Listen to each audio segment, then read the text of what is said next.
আসসালামু আলাইকুম। ইউনিক শোতে আপনাকে স্বাগতম। আজকে আপনাদের দেখাবো ফ্যামিলি পিকনিকের অংশবিশেষ। আমাদের সাথেই থাকুন এবং উপভোগ করুন। প্রথমেই লেবু এবং শসার কেনাকাটার কাজ সম্পন্ন হলো।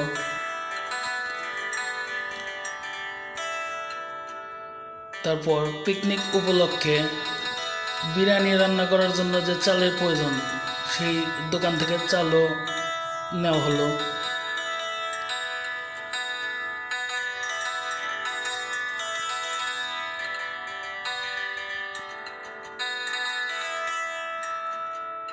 তারপর বিভিন্ন রকমের মশলা একে একে সবগুলোই ক্রয় সম্পন্ন করা হলো।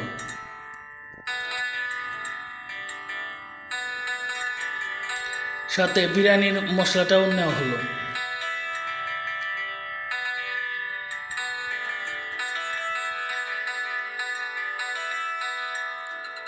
এবং বিরিয়ানির জন্য টক দই সেটাও নেওয়া হলো।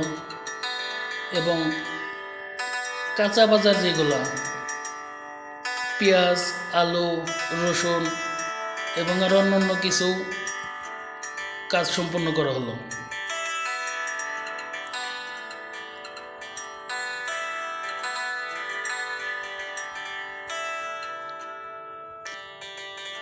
এরপর মাংসের দোকানে যে পছন্দ মতো ফ্রেশ মাংসের অংশটুকুই নেওয়া হলো এবং তাদের দিয়েই পিস মোতাবেক কাটা হলো।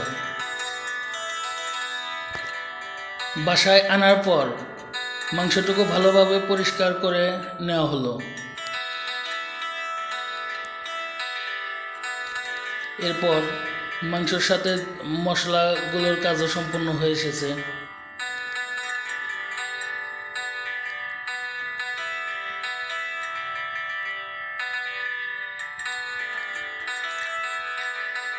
যত প্রকারের মশলা আছে সেগুলো সব কিছু মিক্স করে নেওয়া হচ্ছে।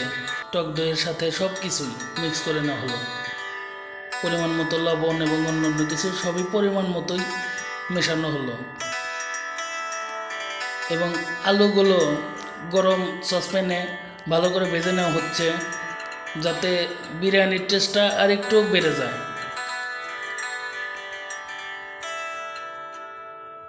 পোলার চালটুকু ভালো করে ধুয়ে নেওয়া হবে এবং ধুয়ে নেওয়া হলো। লেবু, শসা এগুলোও প্রয়োজন মতো কেটে নেওয়া হয়েছে। তারপর বিরাস্তার জন্য ফুটন্ত তেলের মধ্যে পেঁয়াজ কুচি কুচি করে ঢেলে দেওয়া হয়েছে এবং প্রয়োজন মাফিক আগুনের উত্তাপে নাড়া হচ্ছে। এবং কালারটা যখন গাঢ় বাদামি হয়ে এসেছে তখন নামানো হলো।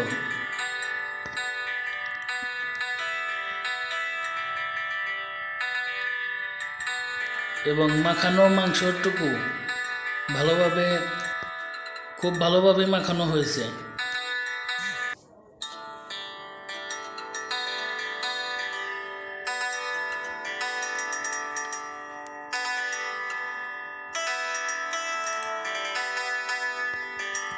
চূড়ান্তভাবে রান্না করার জন্য সসপ্যানের ভিতরে মাংসটুকু ঢেলে দেওয়া হলো এবং পানি এবং অন্যান্য উপকরণ যেগুলো আরও এডিশনাল প্রয়োজন সেগুলো দেওয়া হলো।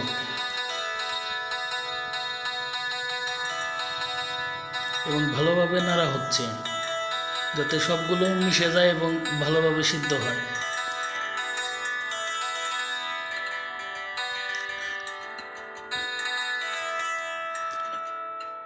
এবং বলকও উঠে এসেছে এবং কালারটাও অনেক গাঢ় হয়ে এসেছে। রান্নার কাজ শেষ হয়েছে। এখন পরিবেশনের পালা এবং আমাদের প্রোগ্রাম আজকে এখানেই শেষ হয়ে গেল।